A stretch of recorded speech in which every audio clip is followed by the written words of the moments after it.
She was 13 minutes late, soaked to the bone, and certain one ruined entrance would erase 8 years of hard work. Then Harper Lane stepped into a private meeting above Boston Harbor, and the most feared crime boss in the city shut the entire room down. Have you ever felt people decide your worth before you had the chance to speak? Rain clung to Harper's dress.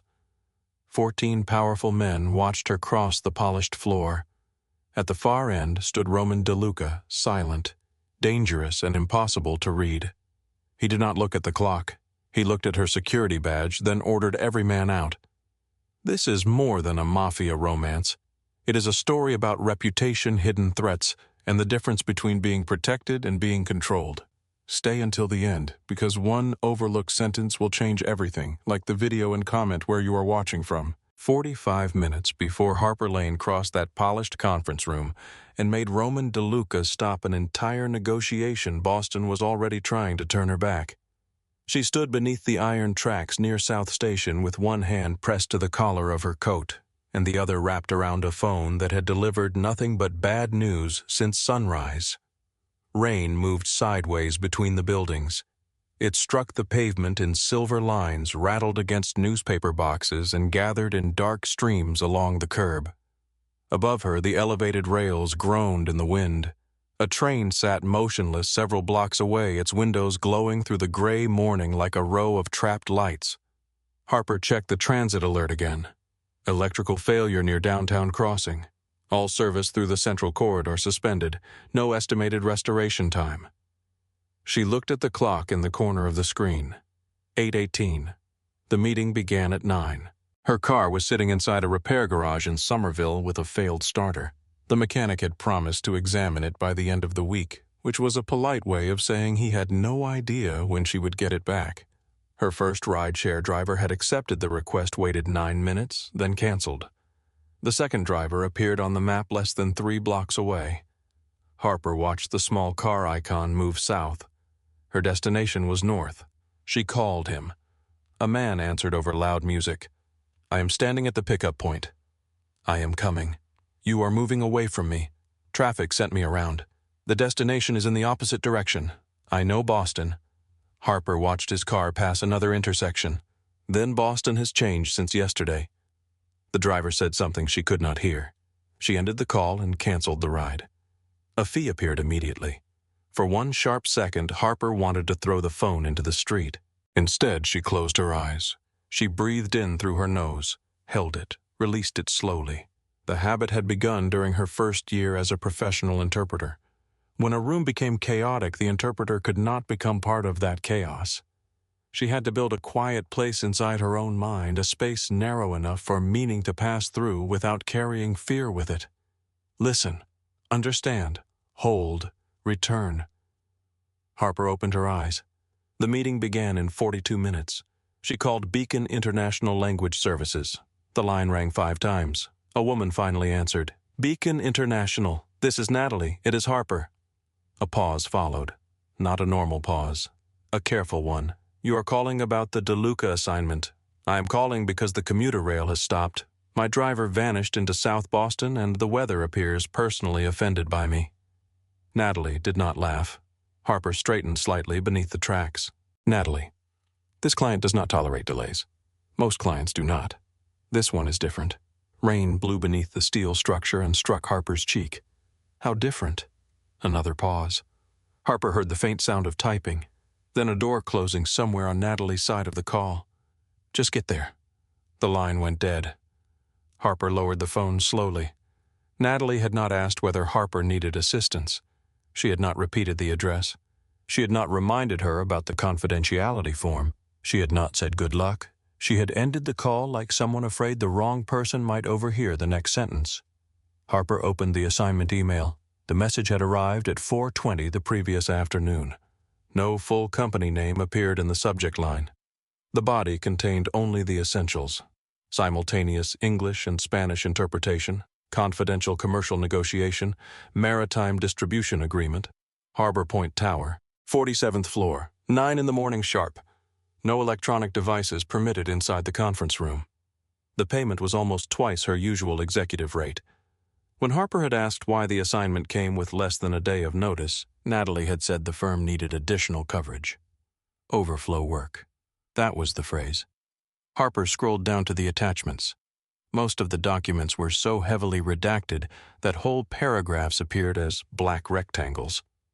What remained visible concerned port priority, warehouse access, freight redirection, customs inspections, exclusivity terms, and responsibility for losses during shipping delays. The work itself had not frightened her.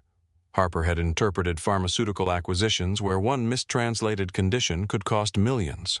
She had worked municipal labor disputes in rooms where anger arrived before the attorneys did. She had sat through federal arbitration sessions lasting 12 hours without allowing exhaustion to change a single word. She knew how powerful people spoke when they wanted pressure to sound like cooperation. She knew how attorneys buried conditions near the ends of sentences. She knew that a courteous phrase could carry the same threat as a raised voice. She had spent 6 hours preparing for the assignment. Her apartment had remained dark except for the lamp above the dining table and the passing lights of trains outside her windows. She had studied port terminology until after midnight. She compared commercial language used in Colombia, Panama, and the United States. She made handwritten notes on the differences between suspension, revocation, termination, and withdrawal. She reviewed which English expressions became dangerously vague when translated too literally. She marked every clause where one version might place responsibility differently from the other. At 1:07 in the morning, she closed her laptop. Her navy dress hung from the bedroom door. Her black heels weighted beneath it. Her portfolio rested on the chair with 3 pens, 2 legal pads, printed terminology sheets, and a protein bar. She already knew she would forget to eat. She had been ready. Now she was standing in the rain while the second hand on her phone continued moving. A yellow taxi turned onto Atlantic Avenue with its roof light glowing. Harper stepped into the street and raised one arm. The driver nearly passed her. She moved farther from the curb. The taxi braked hard and stopped with one tire inside a shallow pool of water. Harper pulled open the rear door and climbed inside. Harbor Point Tower, Financial District entrance. The driver looked at her in the mirror. Downtown is blocked. I noticed. 25 minutes, maybe 30. I have 38. He shrugged. Then he pulled into traffic. Harper placed the portfolio across her lap and watched Boston slide past through rain-streaked glass. The city looked stripped of warmth. Brick buildings darkened beneath the storm. Street lamps remained on despite the morning hour. Pedestrians bent beneath umbrellas that turned inside out when the wind caught them. Water ran over the old sidewalks in thin, shining sheets. Everyone outside seemed to be fighting a private battle with the weather. Harper understood the feeling. Her phone changed from 8:24 to 8:29, then 8:35. Traffic slowed near the entrance to the financial district. A delivery truck blocked one lane. A police cruiser sat across another. Drivers leaned on their horns as though noise might force the road to widen. The taxi moved 6 feet, stopped, moved another 3, stopped again. Harper looked through the windshield. Harbor Point Tower rose beyond the intersection, a dark wall of glass disappearing into the low clouds. It was less than 4 blocks away. She checked the time. 8:44. I will walk. The driver looked at the rain. In that I am already losing the argument with time. She paid, tucked the portfolio beneath her coat, and stepped onto the sidewalk. The wind hit her immediately. Cold rain found the opening at her throat and ran beneath the collar of her blouse. She lowered her head and started moving. Her heels struck the wet pavement with a sharp, uneven rhythm. 1 block, then another. The tower appeared closer, but every red light seemed determined to hold her in place. At the corner of Congress Street, a black sport utility vehicle entered the intersection too quickly. Its right tires cut through a flooded section of the road. Harper saw the water rise. There was no time to move. The wave struck her left side from shoulder to knee. The cold stole the breath from her lungs. She staggered back beneath the stone awning of a closed restaurant and pressed one hand against the wall. Water ran from the hem of her coat. Her dress clung to her hip. One stocking was soaked through. Her left shoe felt full. The vehicle continued without slowing. Harper looked down at herself. For a moment, the city became distant. Traffic still moved. Rain still struck metal and glass. Somewhere, a truck released its brakes with a low mechanical groan. But inside Harper, everything stopped. She imagined walking into the tower dressed like this. She imagined the receptionist looking at the clock. She imagined an executive checking her wet clothes before hearing her voice. She imagined Natalie receiving a complaint before lunch. Unprofessional, unprepared, not suited for confidential executive work. The words arrived easily because Harper had heard versions of them before. 8 years earlier, she had sat across from the managing partner of one of the largest language firms in Massachusetts. She was 22 and newly certified.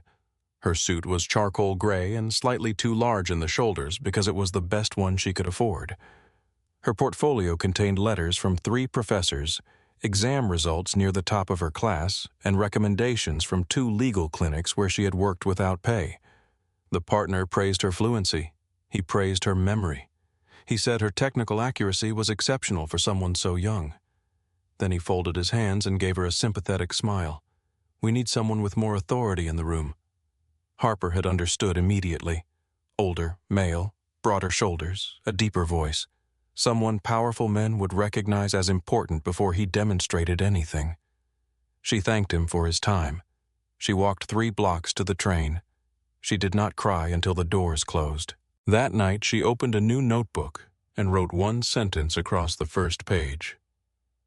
Competence becomes authority when you refuse to surrender the room.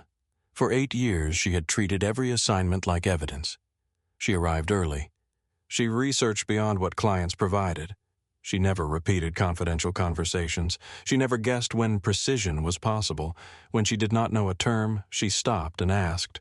When she made a mistake, she corrected it before anyone else could build on it. She built her name 1 accurate sentence at a time. Now 1 Boston puddle threatened to make her look careless before she spoke a single word. Harper pressed her lips together. Then she stepped away from the wall. She returned to the rain. The clock in the Harbor Point lobby read 9:04 when she entered. The space was enormous and nearly silent. Black marble covered the floor. Pale steel columns rose toward a ceiling 3 stories high. A sculpture made of curved metal stood at the center of the lobby, twisting upward like blades caught in motion. Security barriers lined the far wall. Beyond them waited a row of private elevators. Harper approached the nearest desk. The guard looked at her coat, then at her face. Name: Harper Lane, contract interpreter, 47th floor. He searched the computer. His expression did not change, but his eyes returned to her. Identification. Harper handed him her license. The guard studied it, typed something, then lifted a phone. Harper looked at the clock. 9:06. The guard spoke too quietly for her to hear. He listened. His gaze shifted toward her. "Yes," he said. "The replacement is here." Harper felt the word settle beneath her ribs. The replacement. She waited until he ended the call. Replacement for whom the guard returned her identification. Elevator 6. That was not my question. No phone calls on the floor, no photographs. You enter the conference room and nowhere else. Harper held his gaze. Was another interpreter scheduled? The security barrier opened with a soft mechanical sound. Elevator 6, Miss Lane. He was not going to answer. Harper walked through the gate. The elevator doors opened as she approached. Every surface inside was mirrored. For the first time since the water struck her, Harper saw the full damage. Her carefully pinned hair had loosened around her face. The left side of her navy dress was almost black with water. Her coat looked wrinkled and heavy. A faint line of mascara had gathered beneath one eye. She opened her handbag and found a small makeup case. The elevator began to rise. She reapplied lipstick with one hand. The first attempt was uneven. She wiped it away with a tissue. The second looked worse. Harper stared at the woman in the mirror. She looked exhausted, angry, frightened. She looked nothing like the calm professional image she had spent years building. The floor numbers climbed. 32, 37, 41. Harper closed the makeup case. She placed both hands against the metal rail beneath the mirror. "Walk in," she whispered. Her reflection looked back at her. The elevator passed 44. Do the work. The numbers continued upward. Fall apart later. The bell sounded. The doors opened. The hallway beyond was quiet and dimly lit. Dark wood covered the walls. Thick carpet silenced her steps. At the far end stood a pair of double doors with 2 men waiting beside them. One was tall, broad-shouldered, and dressed in a dark suit that did not conceal the shape of the weapon beneath his jacket. The other wore an earpiece and held a tablet. The taller man checked his watch. "You are late." Harper walked toward them. "I noticed. 13 minutes. I can count in 2 languages." The words left her before caution could stop them. The second man looked down, hiding what might have been the beginning of a smile. The taller man did not react. "Name, Harper Lane, English and Spanish interpreter. Beacon International assigned me to the DeLuca and Atlantic Union negotiation." At the name DeLuca, something in the second man's posture changed. The taller man extended one hand. "Phone." Harper gave it to him. Was another interpreter expected? Neither man answered. Harper looked from one to the other. "The guard downstairs called me a replacement." The taller man touched his earpiece. He listened.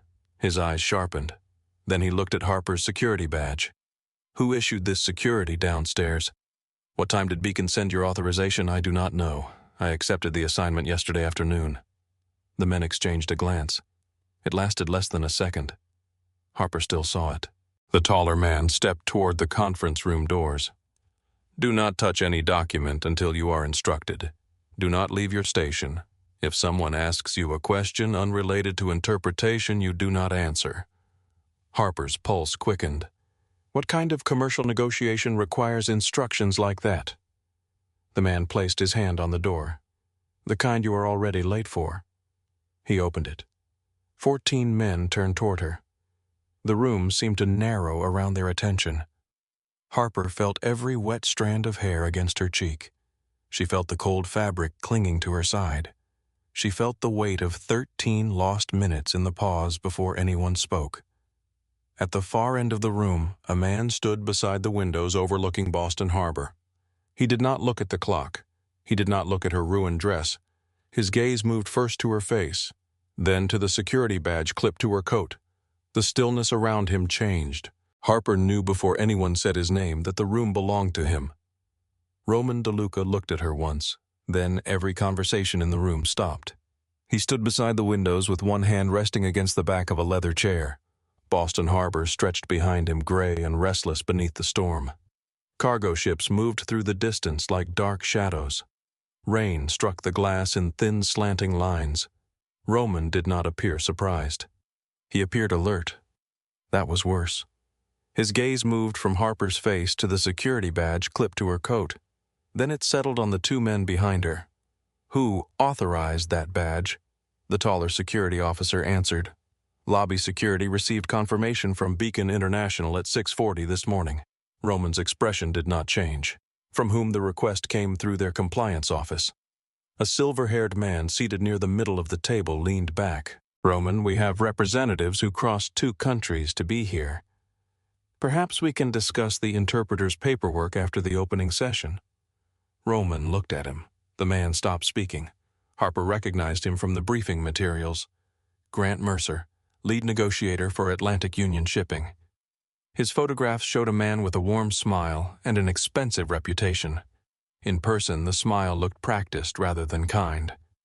Roman turned back to Harper. "When did you receive this assignment yesterday afternoon? What time, 4:20? What were you told that Beacon needed additional coverage for a confidential commercial negotiation?" "Additional coverage?" "Yes." "Not replacement coverage?" "No."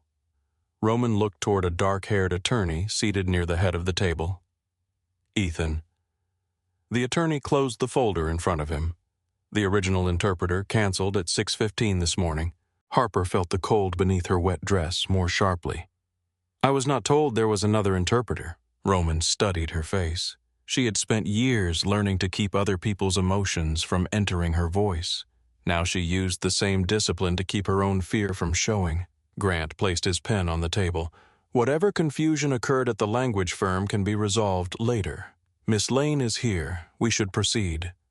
Roman kept his eyes on Harper. "Who contacted you from Beacon, Natalie Brooks? Did she ask you to report anything outside the assignment?"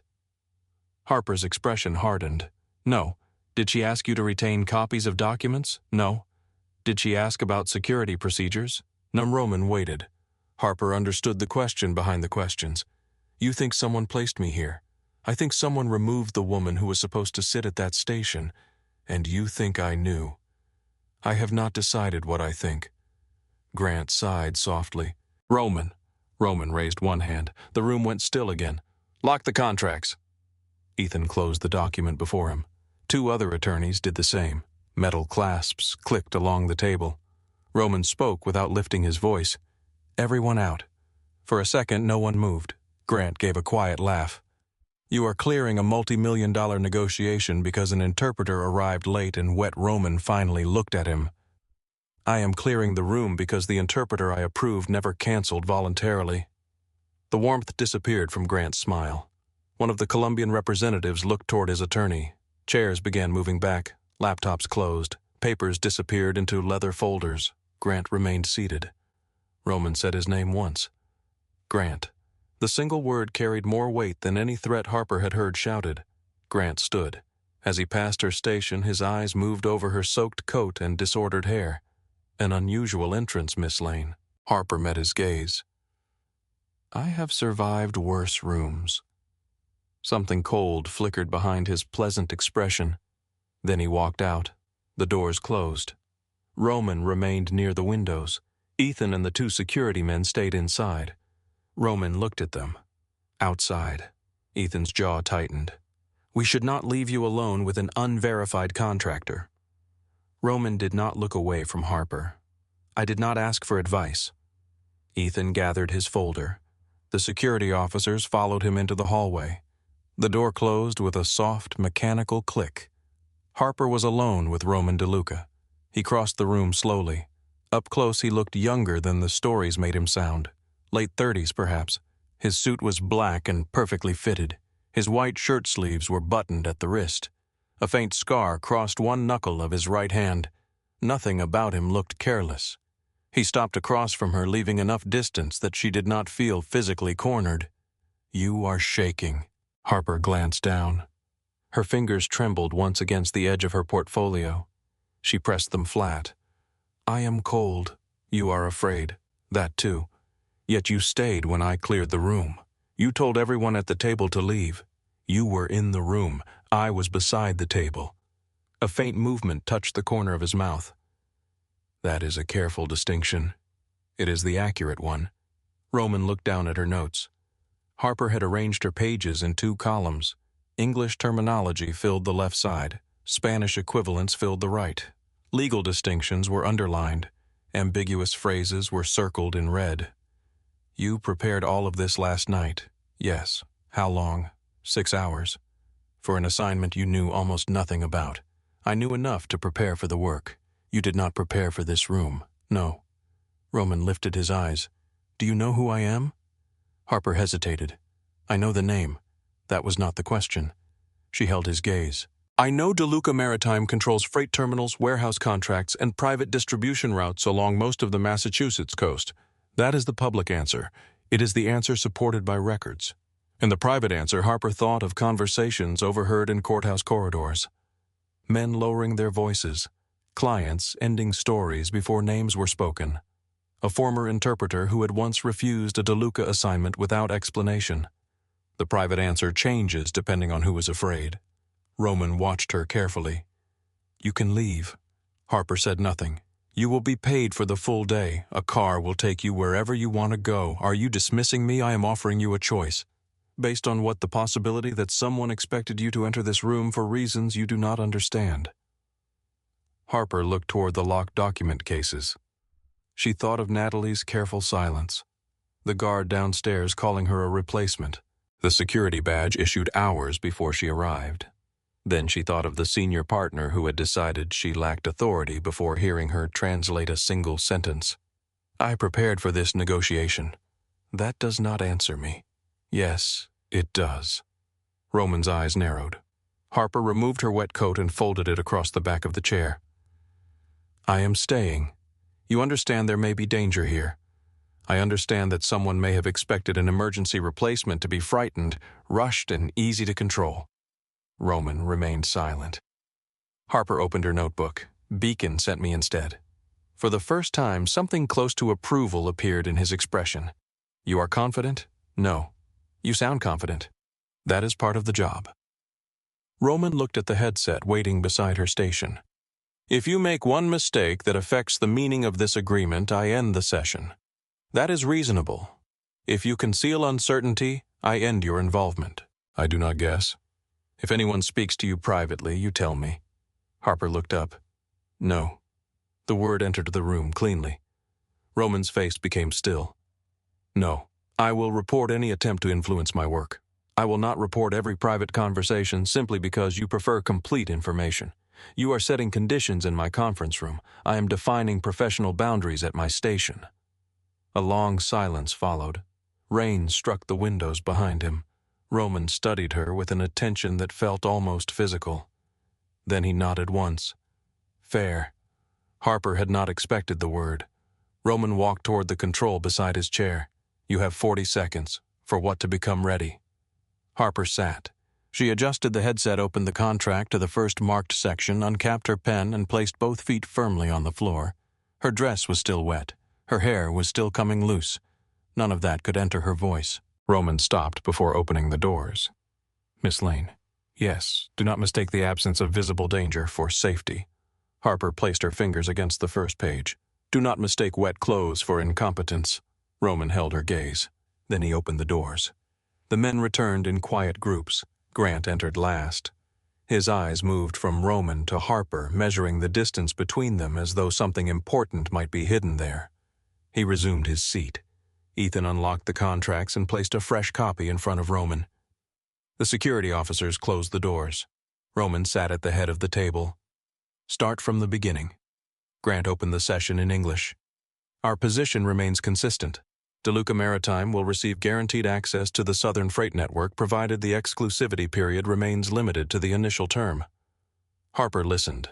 She separated the legal structure from Grant's measured performance. Then she translated into Spanish. Her voice came out steady. That surprised her more than anyone else.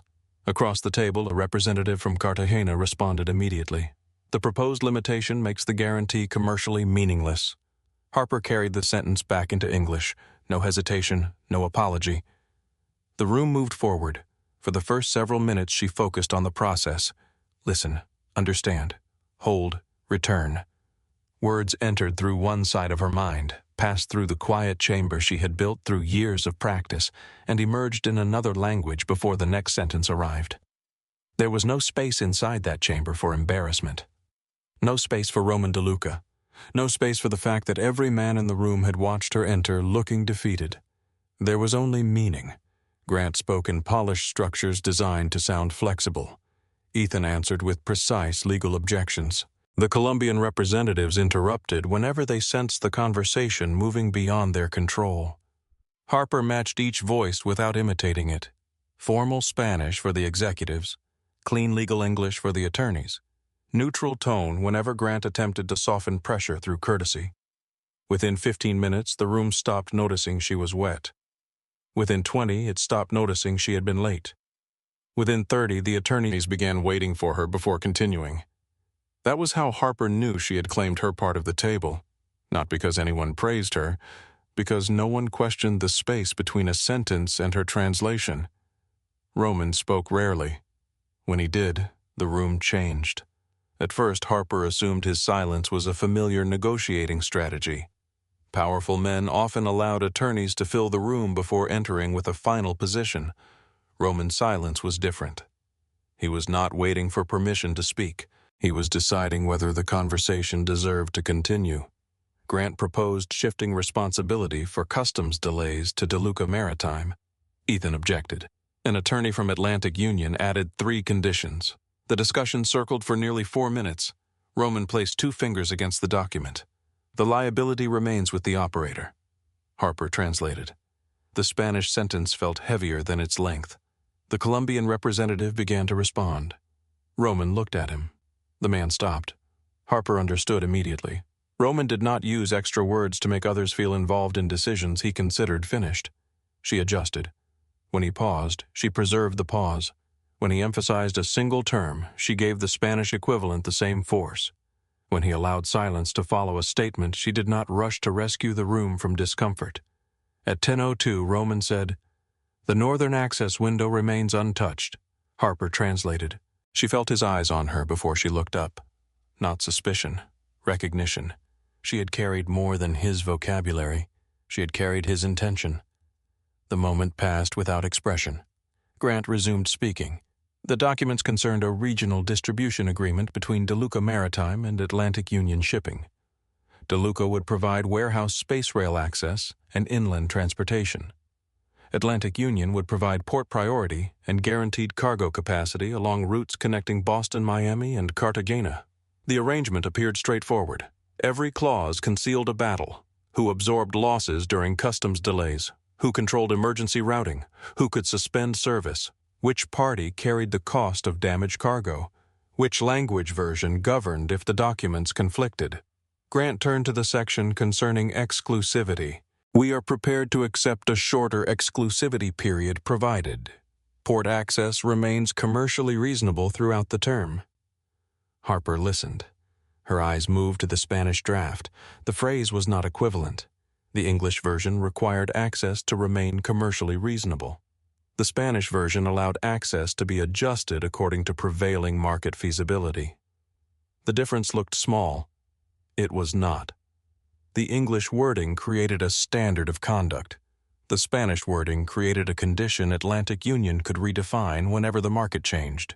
Under that language, the company could reduce access and claim economic necessity. Harper stopped before translating. The silence lasted less than 2 seconds. In that room, 2 seconds was an announcement. Grant looked at her. Is there a problem? Harper kept one finger on the clause. For accuracy, the spoken English and the Spanish document do not create the same obligation. Grant's attorney leaned forward.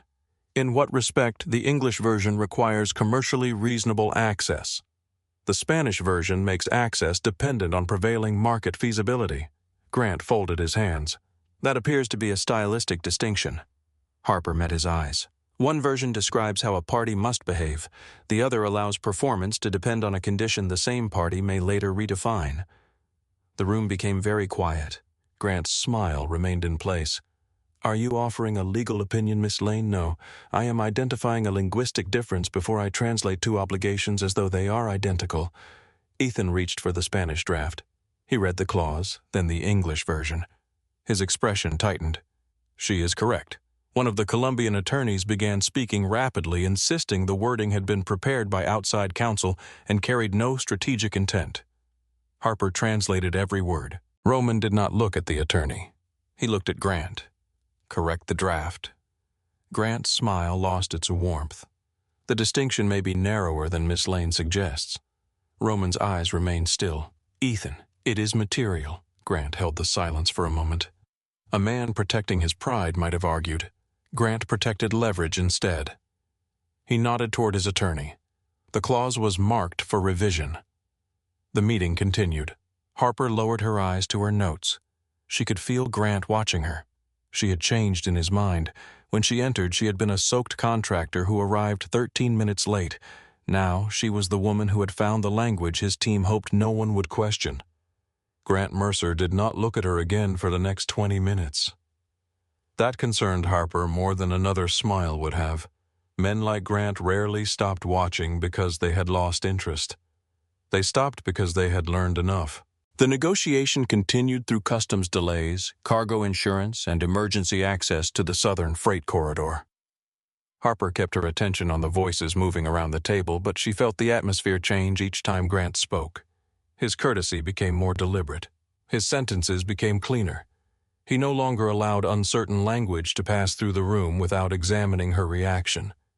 At 10:34, Roman called a 10-minute recess. The room loosened immediately.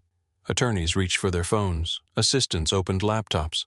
The representatives from Cartagena moved toward the windows and began speaking quietly in Spanish. Harper removed her headset. A dull ache had formed behind her ears. Her throat felt dry. She pressed 2 fingers against her temple and reviewed the notes she had made during the session. Someone placed a glass of water beside her hand. She looked up. Roman stood on the other side of the station. I could have reached it. The pitcher was across the table. I have arms. I noticed. His voice was quiet enough that no one else heard him. Harper looked at the glass, then back at him. You found the discrepancy quickly, Roman said. It was different. Everyone here read both versions. Most people read for what they expect to find. And you? I look for what someone hopes I will miss. Roman studied her. That sounds exhausting. It pays better than being trusting. A faint trace of amusement moved through his eyes. Before he could answer, Ethan approached from the head of the table. Roman. A word. Roman did not move immediately. His attention dropped to Harper's untouched water. Drink. Harper raised one eyebrow. That sounded like an order. It was medical advice, from a shipping executive, from a man who does not want the interpreter collapsing before the liability section. My survival is very important to the contract. At the moment, the words should have sounded cold. They did not. Roman stepped away with Ethan. Harper lifted the glass and drank. Across the room, Grant watched her. He waited until Roman and Ethan moved toward the windows. Then he approached. He carried no coffee and no documents. His hands remained visible at his sides. His expression held the polished warmth of a man who knew how to appear harmless in front of witnesses. You are very good, Miss Lane. Thank you. I have worked with interpreters who would not have noticed that distinction. Then they were not reading both versions. Some believe their responsibility begins and ends with spoken language. Mine begins with accuracy. Grant looked down at her notebook. Her handwriting was small and structured. Related terms were grouped together.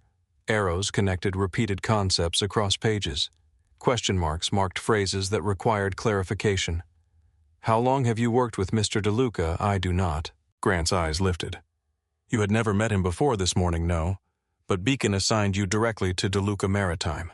Beacon assigned me to a negotiation. Grant absorbed the answer. Not yet, then. Harper closed her notebook. Not yet. What not yet? A permanent member of his team. I have no reason to become one. People often discover reasons. Is there a question behind this conversation? Professional curiosity. Professional curiosity usually has a purpose. For the first time, the pleasant surface of Grant's expression thinned. Only slightly. You read rooms well, I have to. Then you understand that being noticed in certain rooms can be useful. It can also be expensive. His eyes sharpened. Harper held his gaze. Grant stepped back. I look forward to the afternoon session. So do I. He returned to his side of the room. Harper released the breath she had been holding. Roman appeared beside her a moment later. She had not heard him cross the carpet. What did he want to know whether I belong to you? Roman's expression became unreadable. And what did you tell him that I do not? Roman nodded once. Good. The approval irritated her. You agree, yes. Why? Because you do not belong to anyone. The answer stopped her. Roman looked toward Grant, who was speaking with one of his attorneys. Especially not a man who asks questions before he decides what he wants from the answers. Harper followed his gaze. You think he was testing me? He tests everything? What did he learn? That you are observant. He already knew that. He learned you are willing to say what you observe. The recess ended before Harper could answer. Everyone returned to the table. The next section concerned customs inspections and cargo losses. It required nearly an hour of continuous interpretation. By the end of it, Harper's throat felt raw. Her mind did not. She had found the rhythm of the room.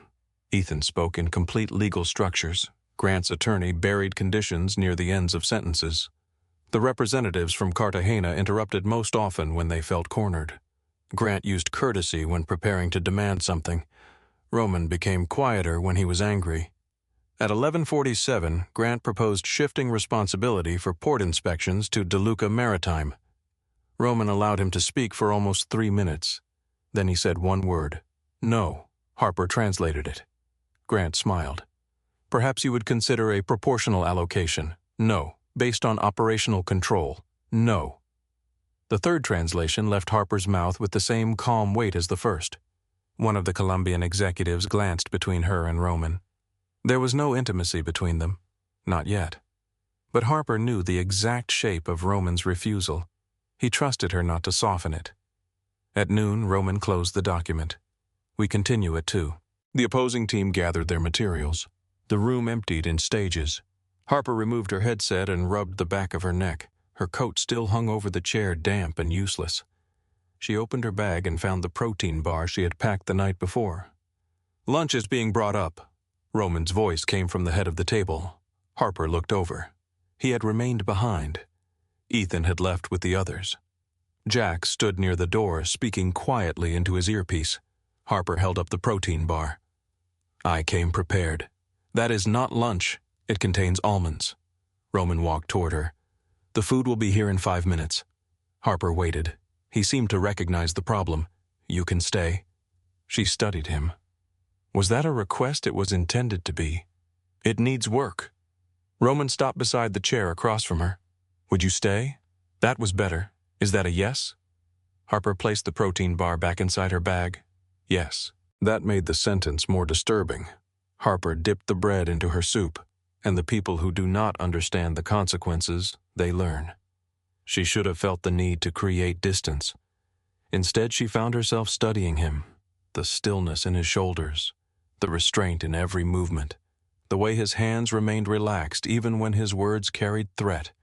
He had the body of a man capable of violence and the discipline of someone who rarely needed to demonstrate it. "You recognized my name this morning," Roman said.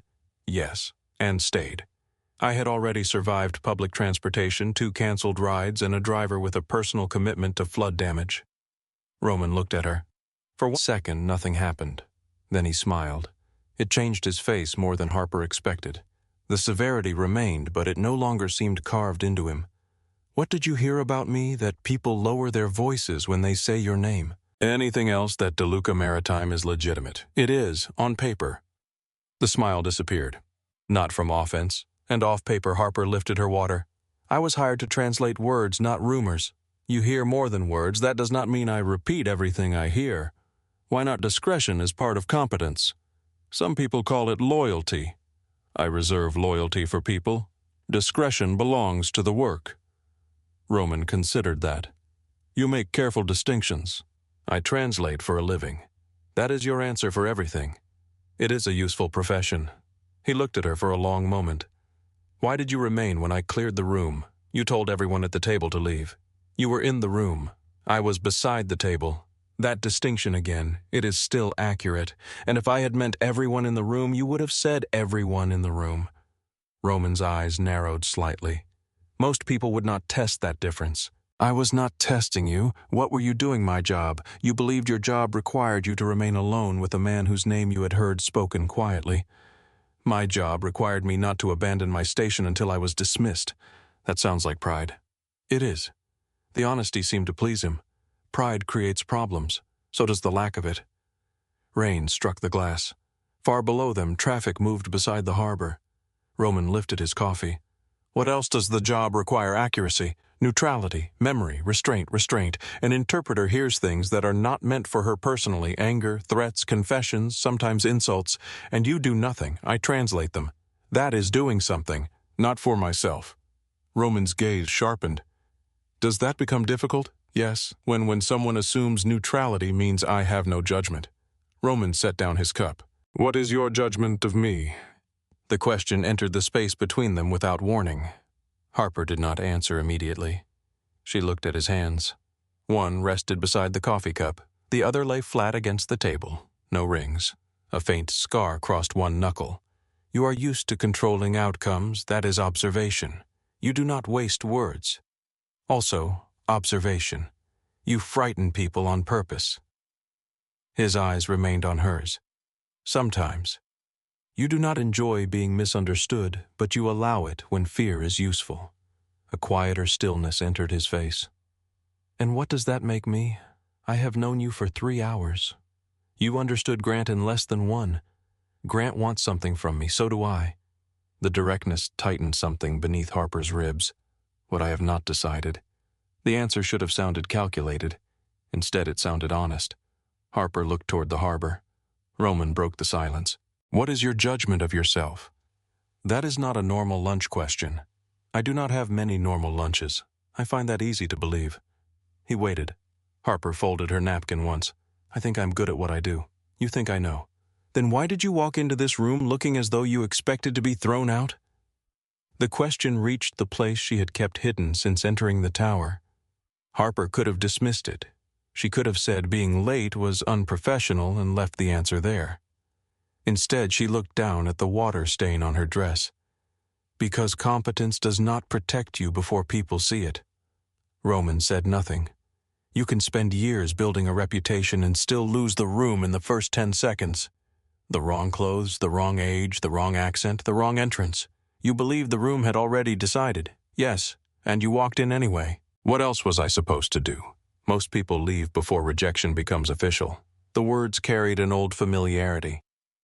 Harper looked at him. Is that what you would have done? No. Then why ask? Because I wanted to hear why you did not. His attention became complete. Harper had spent years in rooms where powerful men looked through her around her, or only at the service she provided. Roman looked at her as though the answer mattered beyond the conversation. I did not leave because I refused to help the room underestimate me. Something shifted in his expression. Recognition, not of the words, of the instinct beneath them. The doors opened. Ethan entered with a folder beneath one arm. He stopped when he saw the two plates. His gaze moved from Harper to Roman. The revised draft is ready. Roman stood. Lunch ended without another word. The afternoon session began at 2. The rain softened, leaving the windows covered in silver streaks. Pale light settled over the harbor. Harper returned to the interpreter's station with a dry throat, a full notebook, and a sharper awareness of Roman than she wanted. The attorneys began with revisions to the exclusivity clause. The wording had been corrected. Grant acknowledged the change without looking at Harper. For the next hour, the discussion remained technical. No obvious traps, no public challenges. Grant allowed his attorneys to speak while he observed. At 3:08, Roman rejected a proposal concerning emergency routing. Harper translated. Grant leaned back. His gaze moved from Roman to Harper. Then he addressed Roman in Spanish. The choice was deliberate. All morning he had spoken English. Now his tone became almost conversational. It is remarkable how well your interpreter follows your reasoning. One might think she understands more than the language. Harper heard the insult beneath the compliment. The room waited. She translated the sentence into English exactly as spoken. Grant looked directly at her. You translate everything, Miss Lane. That is the arrangement. Even statements not intended for you. If I can hear them while performing my duties, they are part of the room.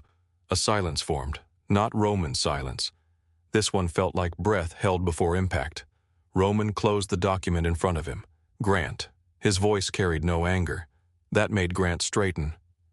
Finish today's session professionally, or tomorrow's meeting proceeds without you. Grant's smile returned. Its warmth did not. Of course. The meeting continued.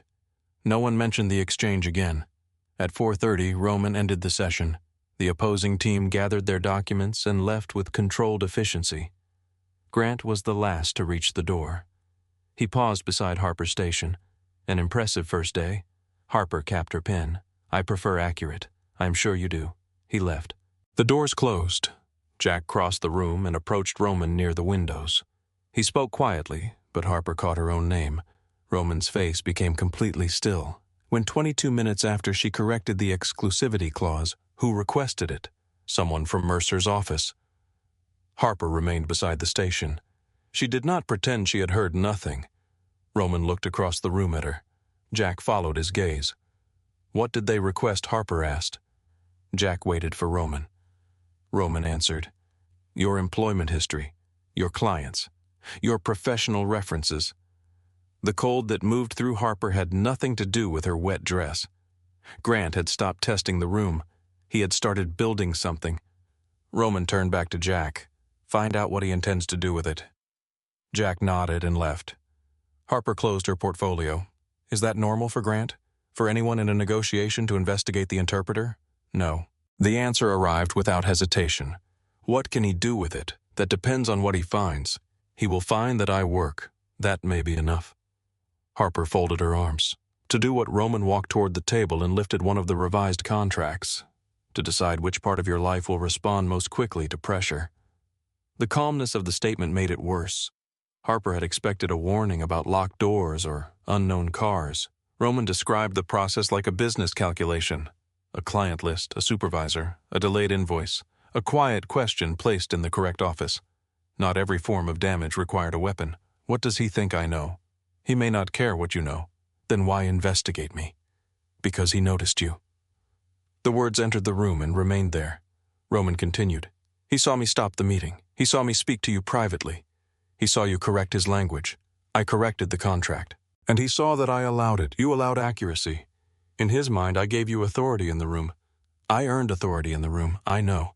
His voice softened by a degree. Grant does not. Harper held his gaze. So he thinks I am important to you. Roman did not answer immediately. He is trying to determine whether you are. The quiet between them became difficult to hold. Harper looked away first. I need to go home. There is a car downstairs. I can arrange my own ride. I know. Then why are you telling me what to do?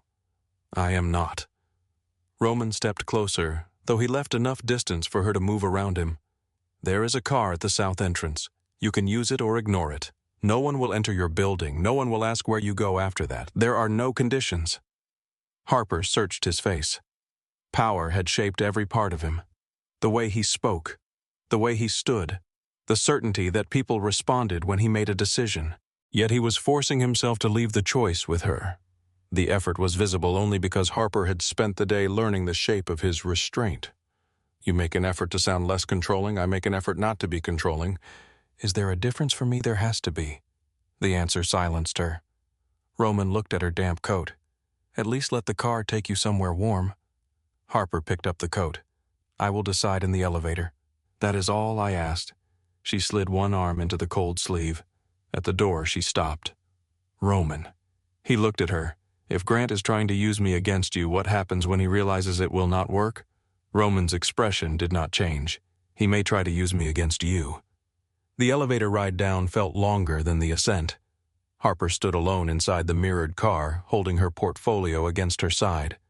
Her reflection looked more controlled now. The loose strands of hair had dried into soft waves around her face. The stain on her dress had faded into an uneven shadow. Her posture was straight. Only her eyes revealed that something had shifted. She had entered the building afraid of being judged. She was leaving afraid of being valued by the wrong person. The elevator reached the lobby. Through the glass doors, Harper saw a black sedan waiting beneath the awning.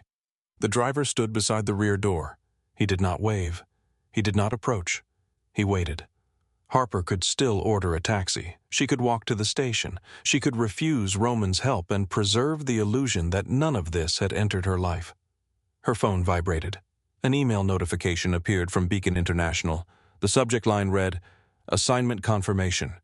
The negotiation would continue at 9 the following morning. Harper looked through the rain-streaked glass at the waiting car. Then she walked toward it. The driver opened the door. Do you know where I live? Know Miss Lane? The answer surprised her. Mr. DeLuca did not give you an address. He said you would. Harper got inside. She gave the driver the intersection nearest her apartment rather than the building number. He entered it without comment. Boston passed beyond the tinted windows in wet reflections of red and white. Harper told herself the car meant nothing. Transportation. A practical response to a professional risk. She repeated the explanation until she reached home.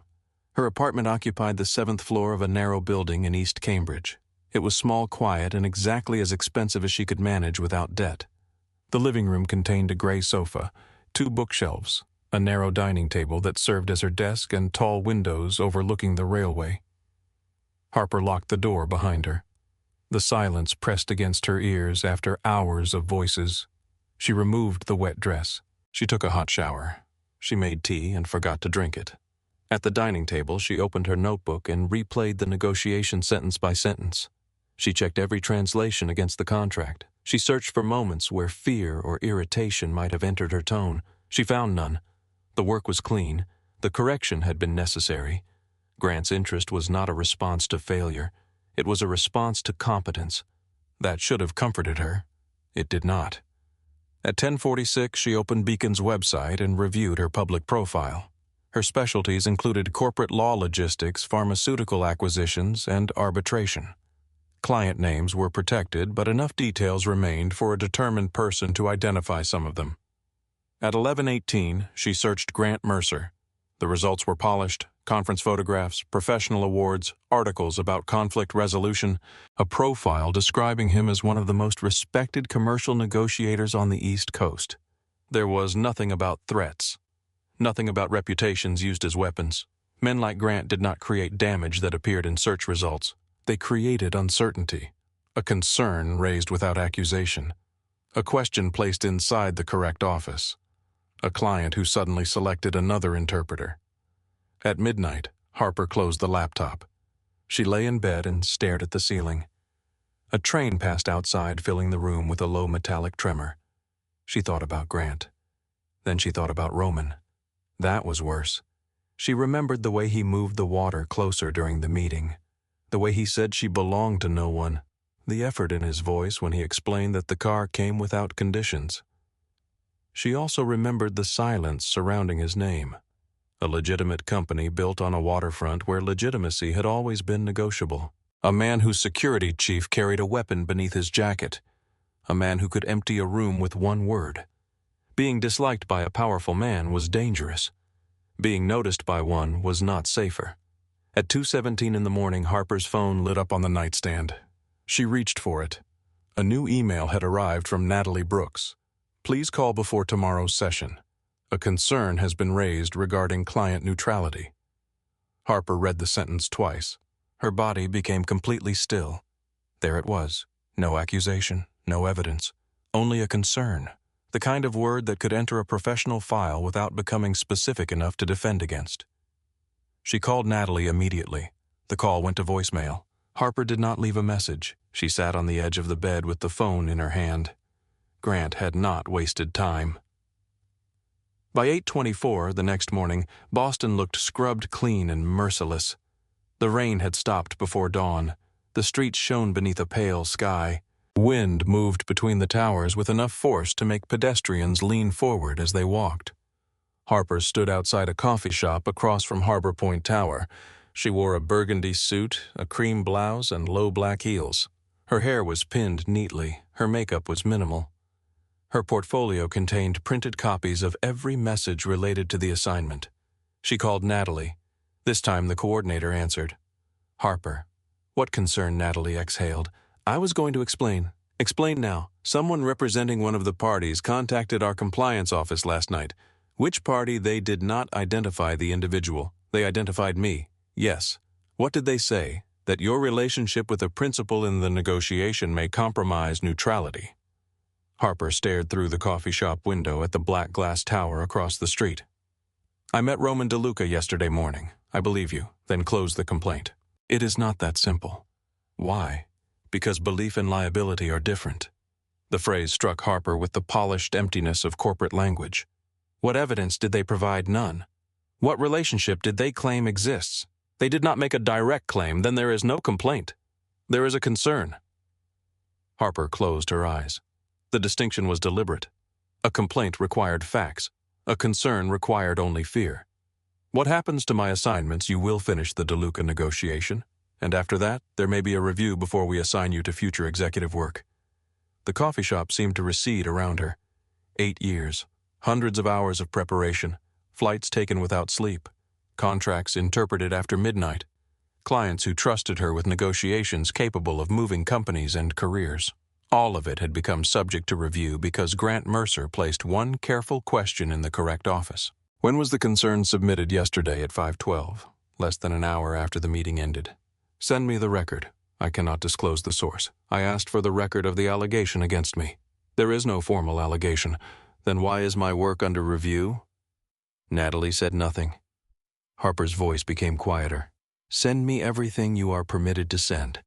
Ask compliance to preserve the emails, call records, internal notes, and every document connected to this. Harper, do it. Natalie hesitated. All right. Harper ended the call.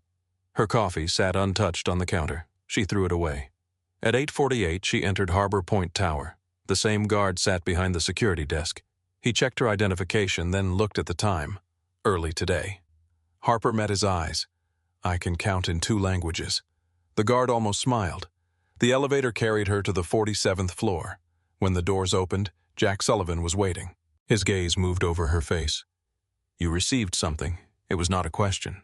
How do you know Mercer's office contacted Beacon? You are monitoring my employer. We are monitoring Mercer. That does not answer the question. Jack stepped aside. No, we are not monitoring your employer. Harper walked past him. Good. The conference room doors stood open. No one else had arrived. Roman was inside near the windows speaking with Ethan. He turned when Harper entered. His eyes moved to the portfolio in her hand, then to her face. You are early, 13 minutes. The reference passed between them. Roman dismissed Ethan with a look. The attorney left the room, though his expression made it clear that he objected. Roman approached Harper. What happened? She placed the printed email on the table. He read it. No visible anger crossed his face. Instead, the stillness inside him became more complete. Your assignments are affected. Beacon will let me finish this one. After that, my executive work may be reviewed. Based on what evidence? None. Roman placed the paper down carefully. This will be corrected. Harper looked at him. By whom may know. The word left her immediately. Roman's eyes lifted. No, I will not have you call my employer. I was not planning to call. That answer is not reassuring. He moved closer. Harper, I mean it. So do I. The room remained silent. Harper lowered her voice. This is my profession, my name.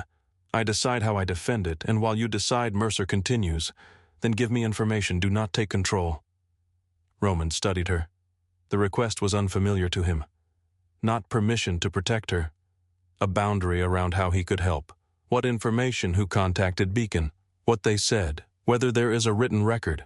When Grant requested my history, who authorized the replacement badge? Jack is working on it. Then let him work. Roman glanced at the email again. You are angry. Yes, good. That is a strange response. Fear makes people retreat. Anger makes them precise. Harper picked up the paper. I can be both. I know. His voice softened. That is what concerned me yesterday. Before she could answer, the first members of Grant's team entered. The conversation ended. The morning session began at 9. Grant arrived 6 minutes late. He entered with an apology directed toward the room and a smile directed at Harper. She returned neither. For the first hour, the negotiation remained technical.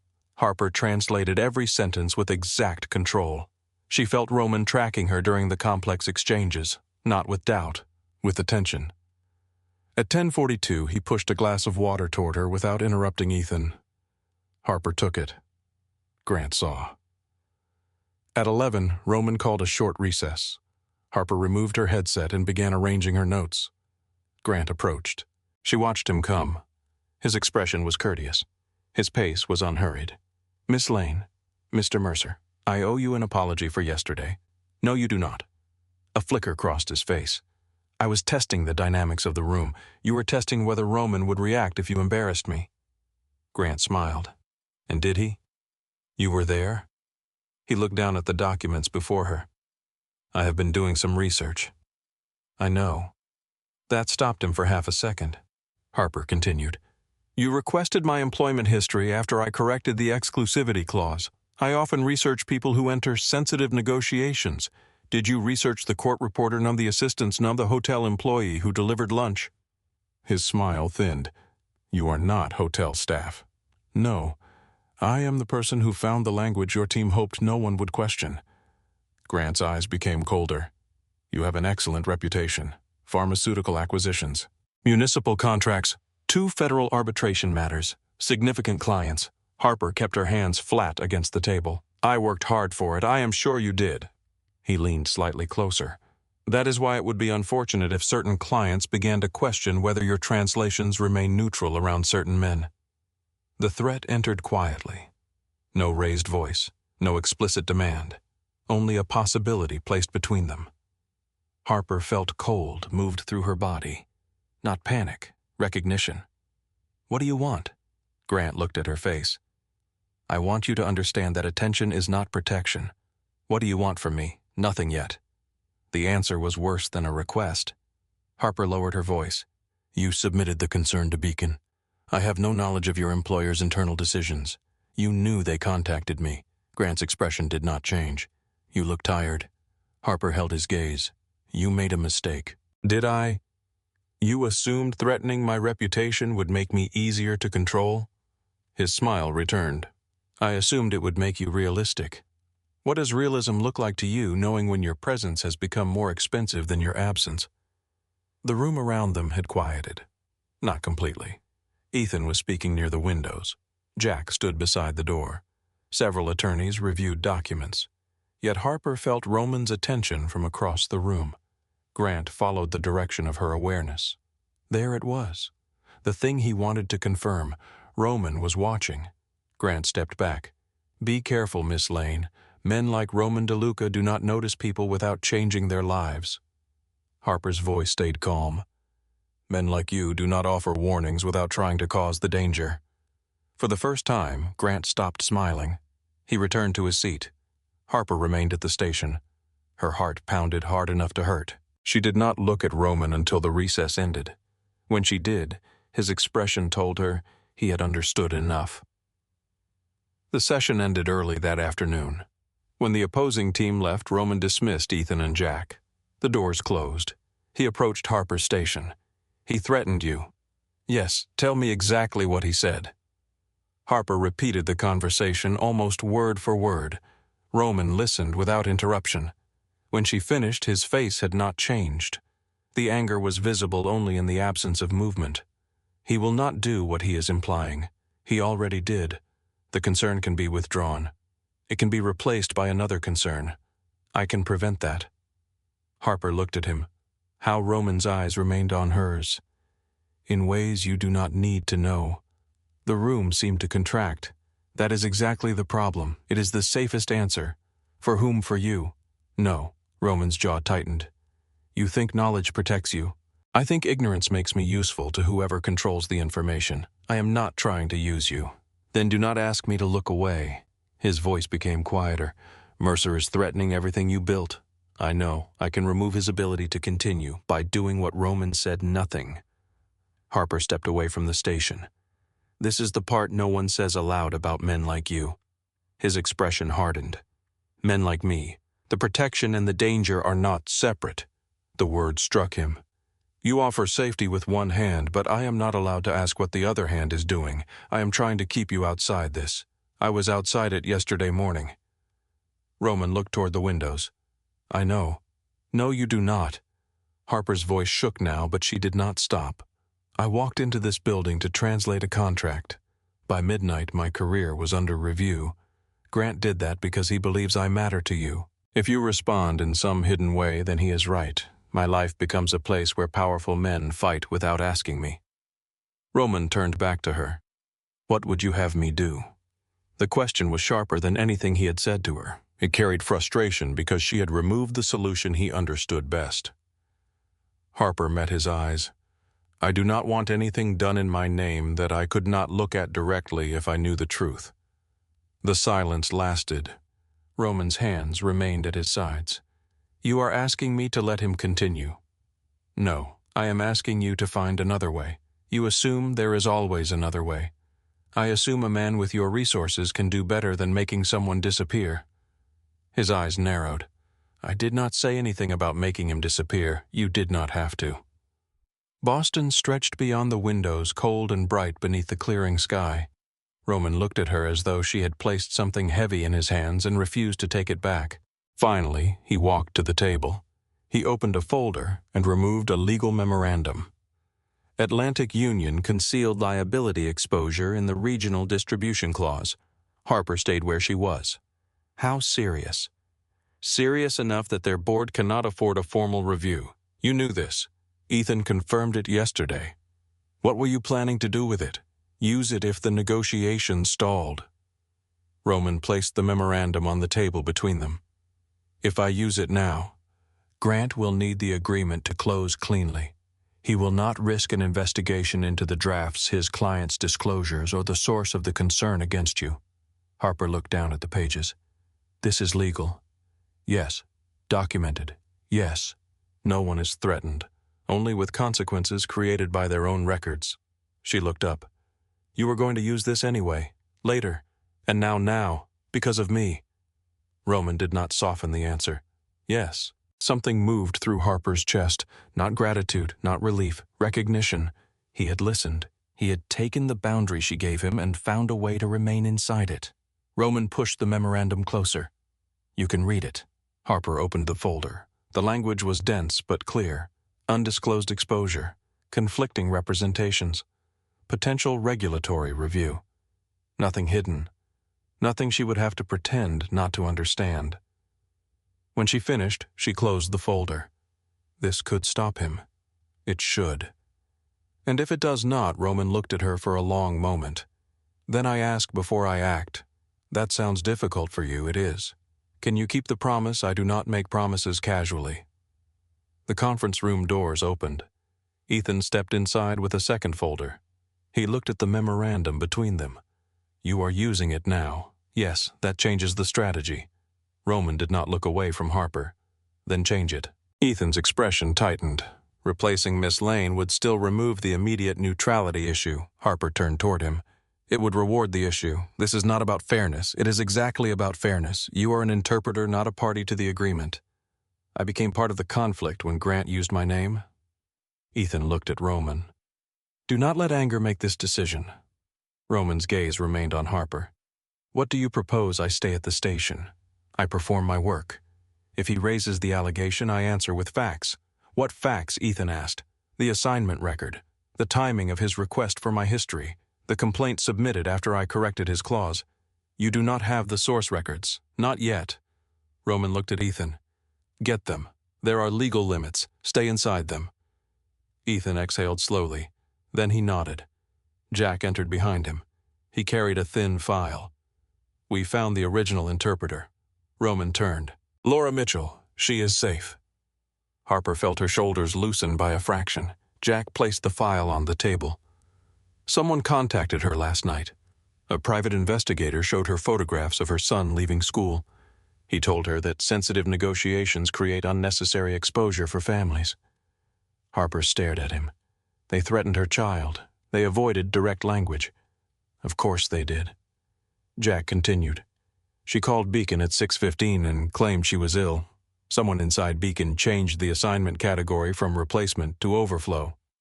"Did Grant request me?" Harper asked. "No. He expected the emergency assignment to go to someone less experienced." Roman looked at her. Harper understood. Grant had created the opening. She had become the mistake he could not control. Jack closed the file. "Laura's willing to provide a statement." Roman looked toward Ethan. "Get it legally." Ethan nodded. Harper gathered the memorandum and the printed email. Roman's eyes returned to her. "If you remain in that room, I cannot control how Grant responds. I am not asking you to control the room for me." The words settled between them. Roman accepted them with a single nod. "Tomorrow you keep your seat." Harper placed the evidence inside her portfolio. "No." Roman waited. She met his eyes. "Tomorrow I earn it again." Roman held Harper's gaze for several seconds. Then he stepped aside and let her leave. No argument, no final instruction, no order disguised as concern. Harper carried that silence with her through the elevator across the marble lobby and into the cold Boston evening. The black sedan waited beneath the awning, but she did not use it. She walked 2 blocks before calling a taxi. The wind had sharpened after sunset. It moved between the buildings with enough force to pull loose strands of hair from beneath her collar. Storefront lights reflected across the wet pavement. Somewhere behind her, Harbor Point Tower rose into the dark, its upper floors hidden by low clouds. Harper looked back only once. The 47th floor glowed above the harbor. Roman was still up there. So were the documents capable of ending Grant Mercer's leverage. But the evidence that mattered most to Harper was inside the portfolio on her lap. Her assignment confirmation, the internal review notice, the time of Grant's request for her employment history, Laura Mitchell's statement. Each document represented a moment when someone had assumed Harper would remain silent, because silence was easier. She had spent 8 years speaking other people's words with perfect accuracy. Now she had to speak for herself with the same discipline. Her apartment was cold when she entered. The radiator clicked twice before producing a weak stream of heat. Harper placed her portfolio on the dining table, removed her coat, and stood in the quiet. The room looked exactly as it had the night before, gray sofa, 2 bookshelves, a stack of unopened mail, a mug of tea she had forgotten to wash. Nothing in the apartment reflected the fact that powerful men were now discussing her name inside glass towers and private offices. She changed into a sweater and soft pants, tied her hair back, and returned to the table. Then she began building the timeline. She wrote each event on a separate sheet. Monday, 4:20 in the afternoon. Beacon International offered her the assignment. Tuesday, 6:15 in the morning. Laura Mitchell canceled after being approached about her son. Tuesday, 6:40. Beacon issued Harper's replacement badge while classifying the assignment as overflow work. Tuesday, 9:13. Harper entered the conference room. Tuesday, 10:06. She identified the discrepancy in the exclusivity clause. Tuesday, 10:28. Grant Mercer's office requested her employment history. Tuesday, 5:12 in the afternoon. Beacon received a concern regarding her neutrality. The sequence was clean. Grant had not questioned her when she entered late. He had not questioned her while she translated his opening remarks. He had not questioned her during the first hour of negotiation. His concern appeared only after she identified language that weakened his client's position. Harper placed the pages in order. Then she read them again. Timing did not prove everything. It did not prove Grant personally ordered the threat against Laura.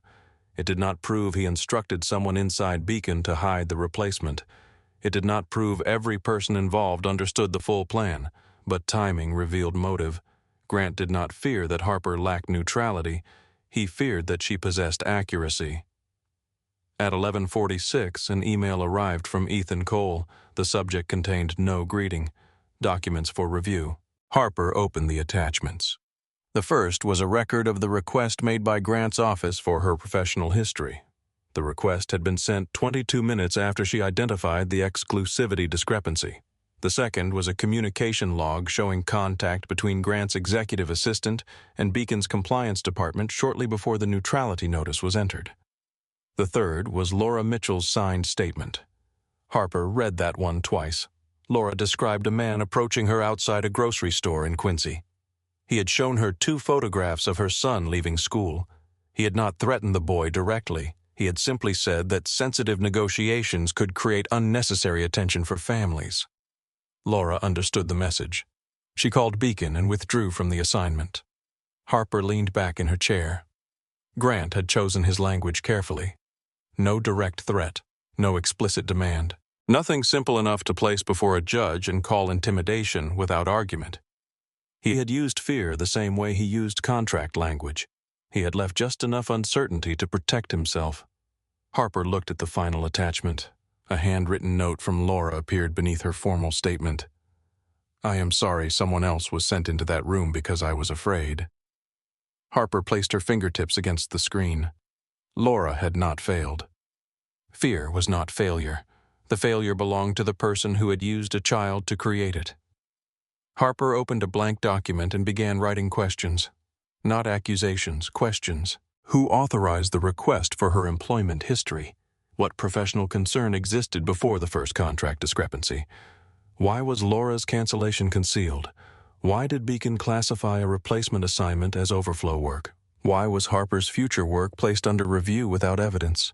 She removed every sentence that sounded emotional rather than factual. She removed every phrase Grant could dismiss as interpretation. By 1:30 in the morning, the statement was 3 pages long. Harper reduced it to 1. A room full of attorneys did not need more words. It needed the right ones. She slept for less than 4 hours. At 7:12, she woke before the alarm. Boston was clear and painfully bright. Sunlight struck the windows of the buildings across the railway. The rain had passed, leaving the city polished and cold. Trains moved beneath her windows with their usual metallic rhythm, as though the world had returned to order without asking whether she had. Harper dressed slowly. Dark gray suit, white blouse, low black heels, no jewelry except a watch. She pinned her hair at the back of her head and checked it once. Then she placed the timeline, the records, and Laura's statement inside her portfolio. At the door, she paused. The woman reflected in the narrow hallway mirror looked composed, not fearless, composed. There was a difference. Fear was still present. It had simply lost the authority to make decisions for her. Harper arrived at Harbor Point Tower at 8:37. Jack waited when the elevator opened on the 47th floor. He held a paper cup of coffee. Harper looked at it. "What is this coffee? I can see that.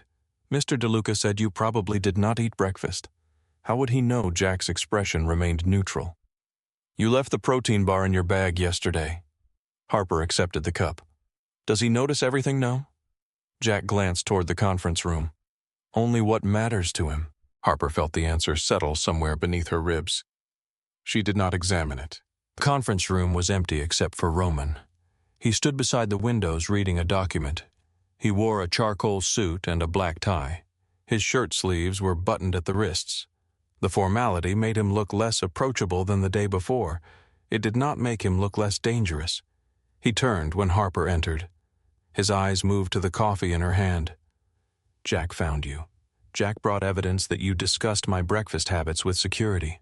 I asked whether you had eaten. That is not better."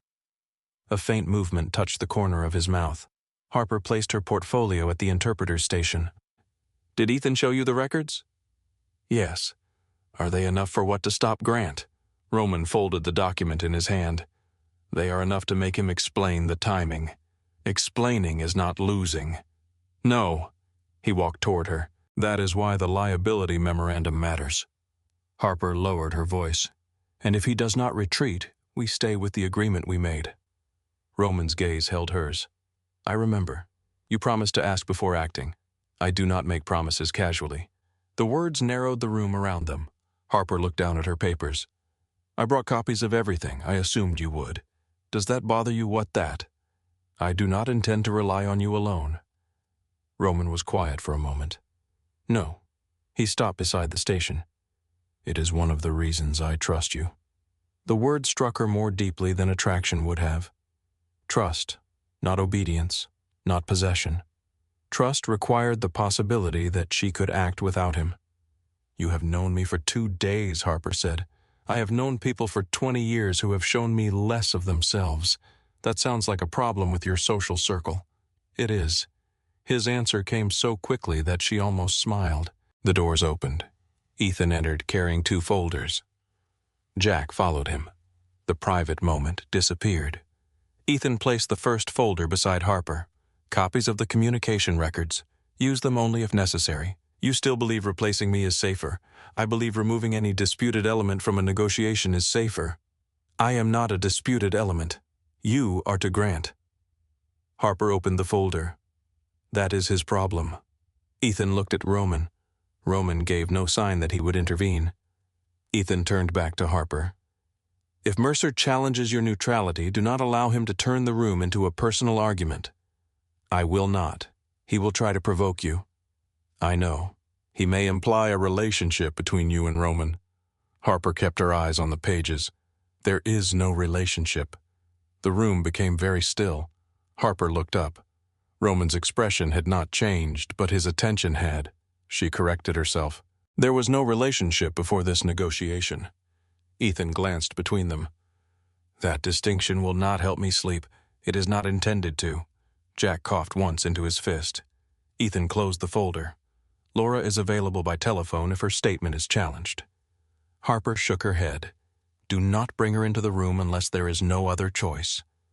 Why, Grant already used her fear once. He does not get to make her perform it for him. Roman looked at her. "Agreed." At exactly 9, the doors opened. Atlantic Union's team entered in a controlled line.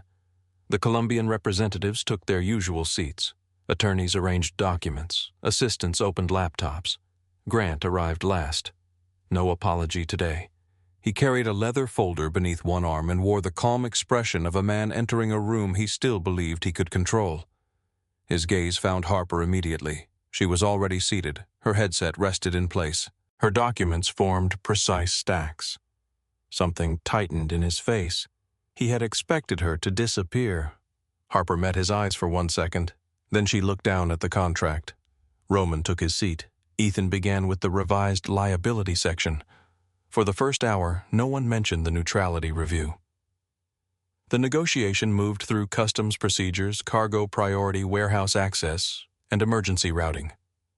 Harper translated with the same control she had maintained from the beginning. She did not rush. She did not overperform. She refused to allow Grant's presence to change the sound of her voice. At 10:08, Atlantic Union's counsel introduced a revised clause concerning losses during port inspections. Harper followed the English draft while the Colombian attorney reviewed the Spanish version. The English clause stated that reimbursable losses must be documented and directly attributable to port operations. Harper's eyes moved to the Spanish text. One word was missing: documented. Without that word, Atlantic Union could claim losses without producing formal proof. The omission shifted the burden entirely. Harper raised one hand. Ethan stopped speaking. Grant looked at her. Harper kept her finger on the clause. The two versions differ. Grant's attorney frowned. Where the English version requires losses to be documented and directly connected to port operations, the Spanish version requires only a direct connection. The Colombian attorney read the line again. He turned one page back, then forward. She is correct. Grant leaned back. The requirement for documentation is implied. Harper answered before translating his statement. An implied requirement is not the same as a written obligation.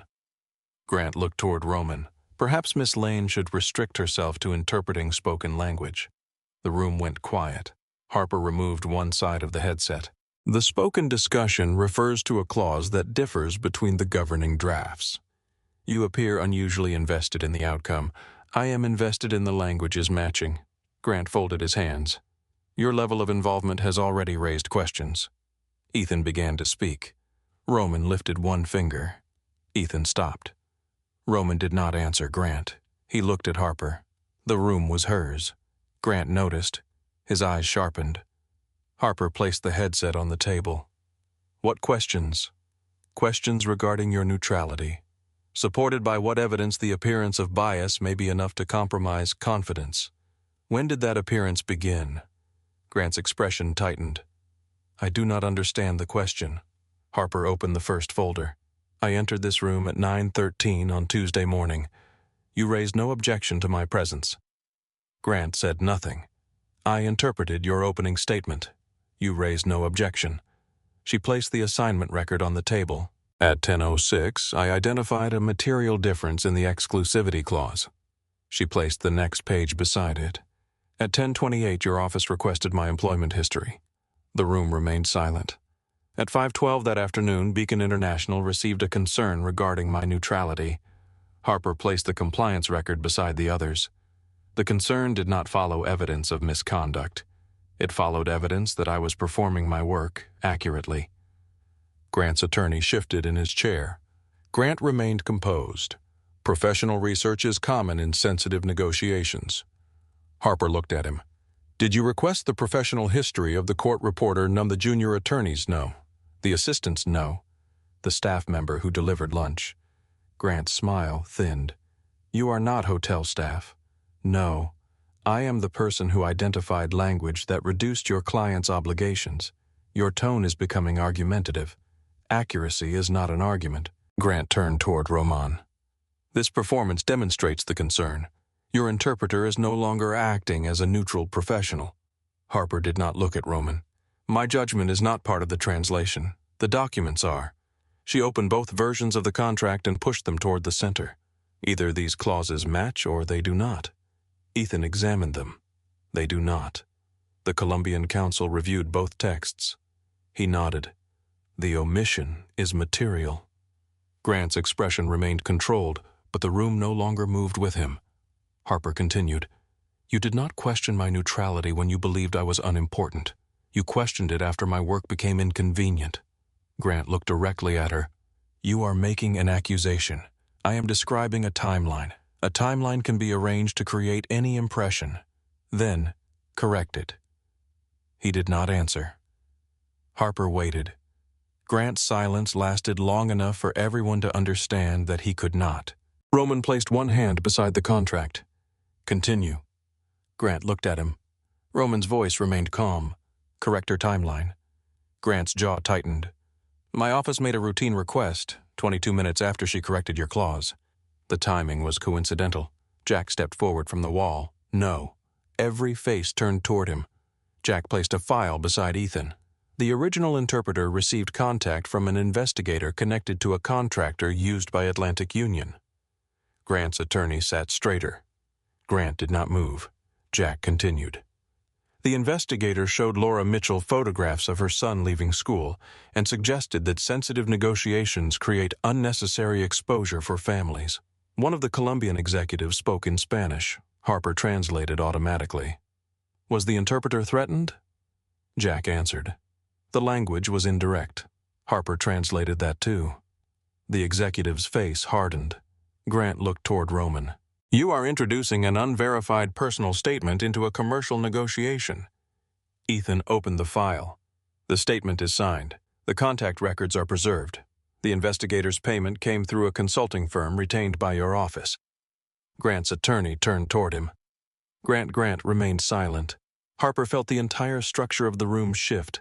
It did not collapse. It changed ownership. Roman spoke. You needed Laura out. Grant's eyes moved to him. That is speculation. You expected Beacon to send an emergency replacement with less preparation. No. You expected someone easier to pressure. Grant's voice sharpened.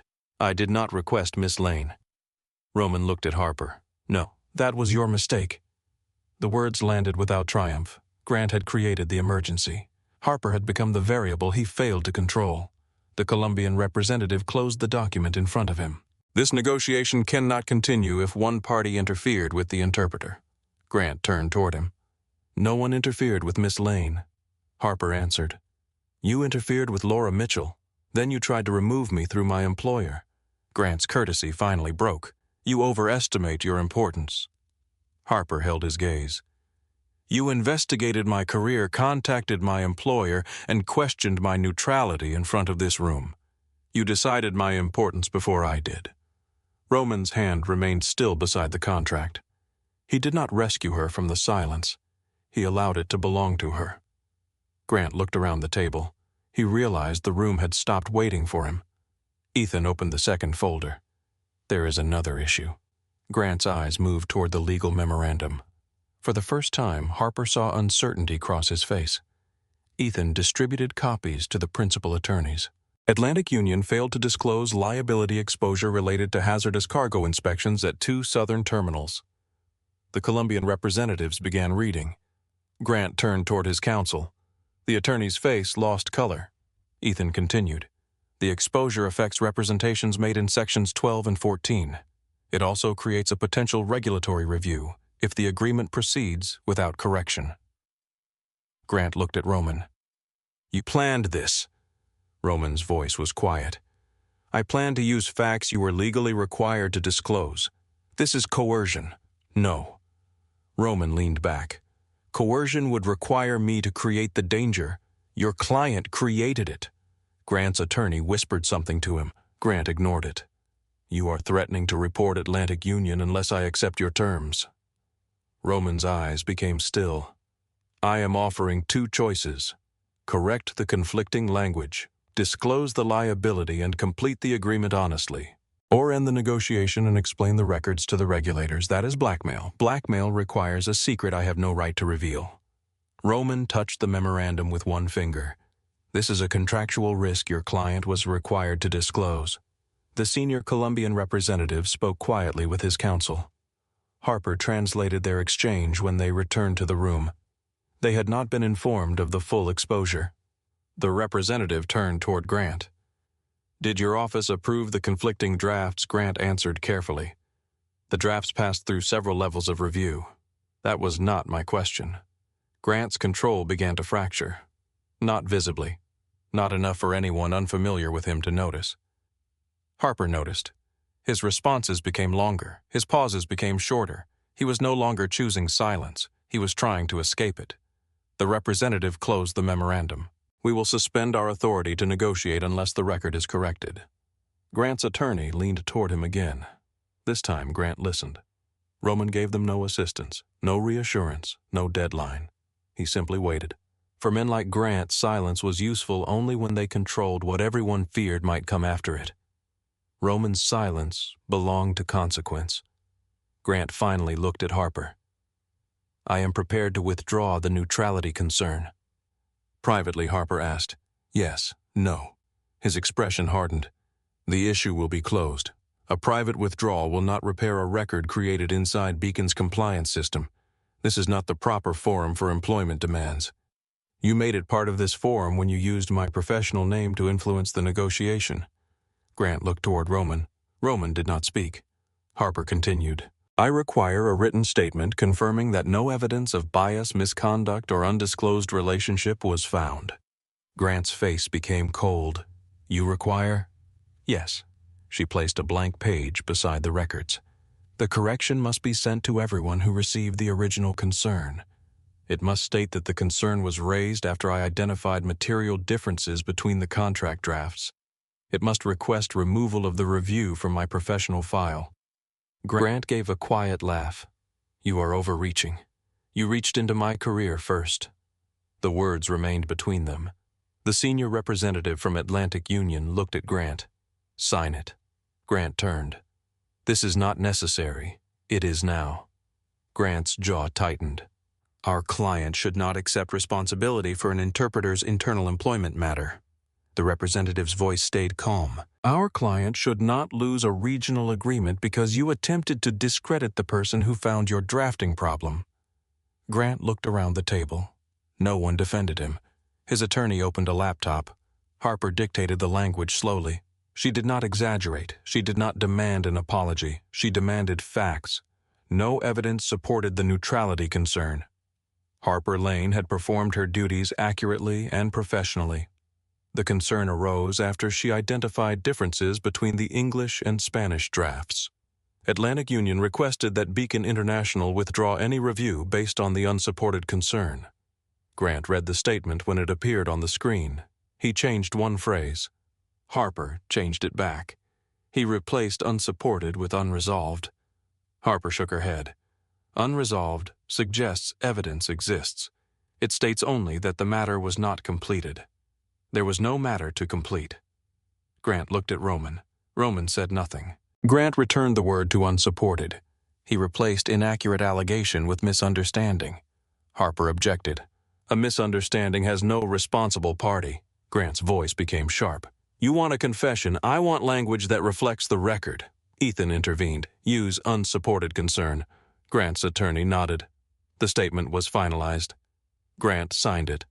The sound of his pen moving across the page was the only sound in the room. He pushed the document toward Harper. She read every line. Then she signed only to acknowledge receipt. Grant watched her. You have made a powerful enemy. Harper capped her pen. No. You made an enemy when you decided my reputation was available for negotiation. The senior representative instructed the attorneys to correct the contract. The next 2 hours moved with brutal precision. Every conflicting clause was placed side by side. The exclusivity language was corrected. The documentation requirement was restored. The liability exposure was disclosed. The customs provisions were rewritten. Harper interpreted each revision without satisfaction in her voice. Neutrality did not require her to feel nothing. It required her feelings not to alter the work. Grant spoke less. When he did, his voice had lost the polished warmth he used as armor. Roman spoke only when necessary. He never looked at Harper during the most difficult exchanges. She understood why. He was refusing to give Grant another argument. At 3:42, both language versions matched. Ethan confirmed the legal meaning. The Colombian counsel confirmed the Spanish language. Harper reviewed the final pages one last time. Roman signed first. The Atlantic Union representative signed second. Grant's signature appeared only as witness. When the final document closed, no one celebrated. The room released a breath it had been holding for 3 days. The representatives gathered their papers. One of the Colombian executives approached Harper before leaving. He spoke in Spanish. You protected the agreement by refusing to make the language comfortable. Harper translated nothing because the words were meant for her. Thank you. He nodded and left. Grant was the last member of Atlantic Union's team to reach the door. Jack stood beside it. Grant paused and looked back. Roman remained near the head of the table. Harper stood at her station, arranging her notes. There was several feet of space between them. Roman did not touch her. He did not claim credit for her victory. Grant finally understood what connected them. It was not possession. It was recognition. He left. The door was closed behind him. For several seconds, no one moved. Then Ethan exhaled and loosened his tie. I would like one negotiation in which no one threatens an interpreter's family, conceals regulatory exposure, or forces me to discuss the legal definition of blackmail before lunch. Jack looked at him. You would be bored. I would be rested. Harper almost laughed. The sound surprised her. Roman looked toward her. The danger had not left his face, but the anger had. What happens now? Harper asked. Ethan answered. The signed correction goes to Beacon immediately. The agreement is complete. Atlantic Union will handle Mercer internally. That does not answer what happens to Laura. Jack spoke. She and her son are safe. The investigator has been identified. She will decide whether to pursue charges. Harper nodded. Her decision. Roman's eyes held hers. Yes. Ethan gathered the folders. I will send you copies of every document concerning your professional record. Thank you. He paused. For what it is worth replacing you would have been a mistake. Harper looked at him. That sounded painful. It was. Jack picked up the locked contract cases. He and Ethan left the room. Harper remained at the station. Roman stood beside the windows. The harbor beyond him was bright beneath the afternoon sun. The storm had passed so completely that the water looked almost metallic. Harper removed her headset. The silence that followed felt different from every silence Roman had created before. No threat, no negotiation, no audience. Her phone vibrated inside the security tray near the door. Jack had returned it. Harper picked it up. An email from Beacon International appeared on the screen. She opened it. The internal review had been closed. No evidence of misconduct or bias had been found. Her eligibility for executive assignments remained active. The compliance notice had been corrected. A separate investigation had begun into the handling of Laura's cancellation and the decision to conceal the replacement classification. A second email followed from Natalie. I am sorry. Harper stared at the words. Roman watched her face. Is it corrected? Yes, completely. The review is closed. That was not what I asked. Harper read the message again. No, not completely. What remains an apology without a procedure. She called Natalie. The coordinator answered immediately. Harper, I received the correction. I am glad. You should not be. Natalie went silent. Laura was threatened. Beacon concealed the fact that I was replacing her. Then compliance reviewed my career based on a concern with no evidence. I know, no. You know now because the negotiation forced the truth into the open. Natalie's voice weakened. What do you want me to do? Document the failure. Change the assignment procedure. Require disclosure when an interpreter withdraws under suspicious circumstances. Do not classify replacement work as overflow because someone wants the next interpreter uninformed. I will speak to management, send the procedure changes in writing. Harper. In writing, Natalie. A pause followed. All right. Harper ended the call. Roman stood several feet away. You did not accept the apology. I accepted that she said it. That is another careful distinction. It is an accurate one. Roman looked toward the empty chairs. You kept your seat. Harper placed the phone inside her bag. I earned it again. Yes. One word. No qualification. No claim that he had given it to her. Harper closed her notebook. The first page carried the sentence she had written 8 years earlier. Competence becomes authority when you refuse to surrender the room. She had believed that authority meant proving she deserved to remain. Now she understood something more difficult. Remaining was not enough. A room could still take your name, your choices, and your voice while leaving your chair untouched. She had not simply remained. She had forced the room to answer her. Harper slid the notebook into her portfolio. The professional relationship was over. The contracts were signed. Her name was restored. For the first time since she entered Harbor Point Tower, there was nothing left for her to translate. Only Roman DeLuca stood between her and the door. He did not move to block it. That mattered. Harper lifted her portfolio from the station and walked toward him. For 3 days, every conversation between them had carried the weight of contracts, threats, or witnesses. Now the room was empty. No headset, Roman said. No contract, no attorneys. His gaze moved toward the door. Jack stood outside the glass panel. Harper raised one eyebrow. Almost no attorneys or security. Roman touched the control beside the wall. The glass turned opaque. "That is better," she said. "I am learning." The admission sounded unfamiliar in his voice. Harper stopped several feet from him. "What happens now?" "The professional answer. Start there. You submit your invoice. Ethan confirms the assignment is complete. Beacon receives the corrected record." And the other answer, Roman looked at her with the same complete attention he had given her over lunch. "Have dinner with me." Harper waited. Roman recognized the problem. "Would you have dinner with me? That depends on what? Whether I can say no. You can. Whether a car appears outside my apartment if I do. It will not. Whether Jack already knows where I live." Roman was silent for a moment. "Yes." Harper's expression cooled. "The security review identified your address after Mercer requested your history. No one entered your building. No one contacted your neighbors. You should have told me." "Yes." He did not defend the decision. The honesty did not erase the violation, but it gave her something real to judge. Harper adjusted her grip on the portfolio. "I choose the restaurant. Agreed. No private room. Agreed. No one at the table except us." Roman glanced toward the opaque glass. "Jack will object. Jack is not invited." A slow smile touched Roman's face. Agreed. They met 2 nights later at a small Italian restaurant in the North End. Harper arrived by taxi. Roman was already waiting outside alone. At least visibly alone. She looked across the street. A dark sedan sat beneath a street lamp. Roman followed her gaze. "Jack is inside the car. I said no one at the table." "He is not at the table." That sounds like lawyer language.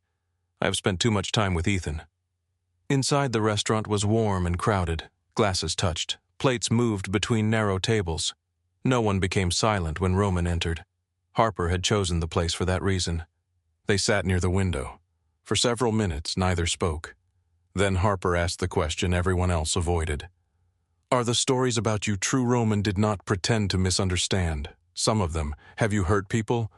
"Yes." "Have you killed people?" His silence answered before his voice did. "Yes." Harper's hand became still beside her glass. Roman offered no excuse. He told her his father had controlled parts of the Boston waterfront long before Roman inherited the organization. He had moved businesses into legitimate freight construction and property contracts. But some alliances could not be dissolved with paperwork. "There are men who obey laws because they believe in them," Roman said. "There are others who understand only consequences. And which kind are you?" His eyes remained on hers. "I am trying to find out." Harper looked down at the table. "I will not pretend your world is romantic because you were careful with me. I would not ask you to. I will not become something you protect by removing every choice around me. I know." "No. You understand the sentence. Knowing will require practice." Roman accepted the correction. "If this becomes anything," Harper continued, "I need truth before protection, questions before decisions, and the freedom to leave." Roman's jaw tightened. "Even if leaving places you endanger, especially then." He looked toward the window. "Commands create predictable outcomes, and questions do not. They create the possibility of refusal. That is what makes them honest."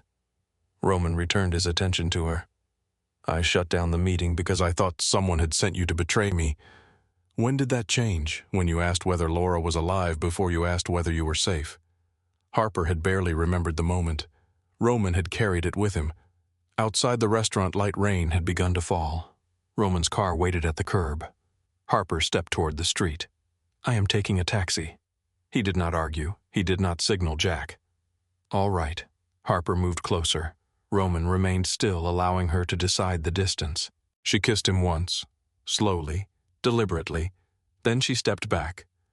"That was not permission to follow me home." "I know. That sounded painful." It was. A taxi stopped beside the curb. Before Harper opened the door, she looked at him. "Friday." Roman stepped closer. "What happens Friday?" "You ask me to dinner again. And if you say no," Harper looked at him through the rain, "then you will know whether you learned anything." She entered the taxi. Roman remained on the sidewalk as the car pulled into traffic. He did not order anyone to follow. He did not decide when he would see her again.